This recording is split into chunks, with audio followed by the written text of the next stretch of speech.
संयुक्त महाराष्ट्राच्या त्या लढ्यामध्ये जे हुतात्मे झाले, ज्यांनी म्हणजे ही मुंबई मिळवण्यासाठी मुंबई महाराष्ट्राला अशी तशी मिळाली नाही, ती रक्त सांडून मिळवावी लागली, हे तुम्हाला या निमित्ताने तिकडे जावं लागलं आणि म्हणून कळलं. हे सुद्धा फार मोठं काम या निवडणुकीने केलेलं आहे, फार मोठं काम झालेलं आहे.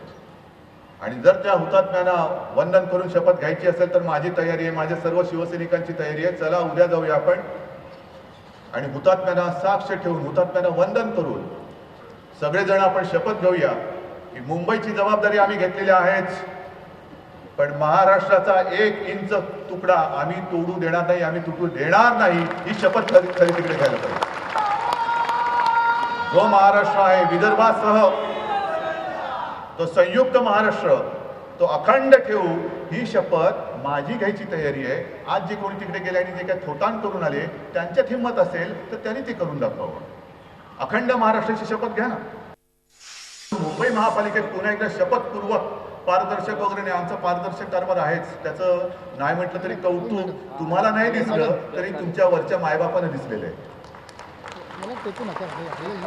पण मी जी मागणी केलेली आहे की जशी पारदर्शकता आमच्या मुंबई महानगरपालिकेत आहे तशी पारदर्शकता राज्य सरकारच्या कारभारात मला पाहिजे. या पुढची जी काही कॅबिनेटची बैठक होईल त्या बैठकीमध्ये, मंत्रिमंडळाच्या बैठकीत मी सातत्याने बोललो की राज्यमंत्री पाहिजेत, विरोधी पक्षनेता पाहिजे, प्रेस पाहिजे आणि लोकायुक्त सुद्धा पाहिजे. तर त्याला मी म्हणेन की पारदर्शकता नुसतं दुसऱ्या सांगे ब्रह्मज्ञान नको, स्वतः सुद्धा अंमलात आणलीत.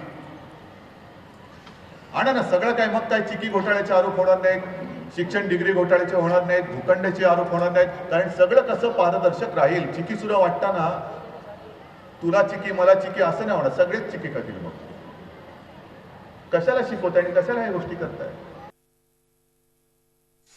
आम्ही युती तोडली, जर काय 114 जागा दिल्या असत्या तर पारदर्शकता दिसली असती.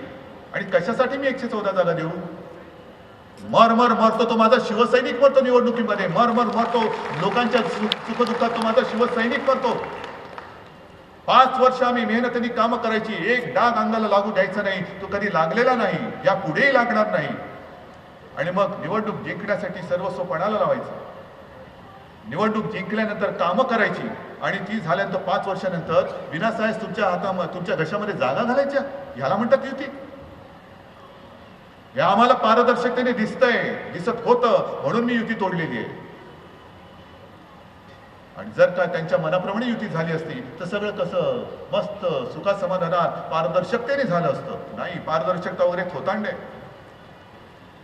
अरे ज्या पक्षाचा अध्यक्ष बंगारू लक्ष्मण लाच घेताना पकडला गेला, त्यांच्याकडनं आम्ही पारदर्शकता शिकू. 1 लाखाची लाच, म्हणजे एवढ्या खालच्या पातळीवरती जाऊन लाच घेणारा तुमचा अध्यक्ष आणि तुम्हाला पारदर्शकतेवरती बोलायला लाज वाटत नाही?